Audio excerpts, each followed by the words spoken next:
How to enable or disable iCloud backup over cellular or 4G or 5G on the iPhone 16 series.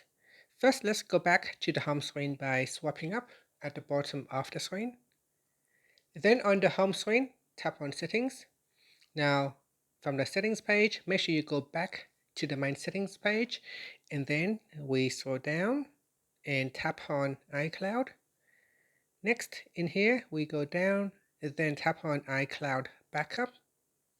And then make sure you turn on Backup this iPhone. So turn it on. And then after that, you can tap on Backup over Cellular. Tap on the toggle button to allow your iPhone to backup your data using cellular data. Whenever Wi-Fi is not available, it will switch over and use cellular data. So here it said, we're not connected to Wi-Fi. Use your cellular network to automatically back up to iCloud. This may cause you to exceed your cellular data plan. And if you want to switch it off, you can do so by tapping on the toggle button to turn it off. And that's it. After that, you can swipe up to return back to the home screen. Thank you for watching this video. Please like and subscribe to my channel for more videos.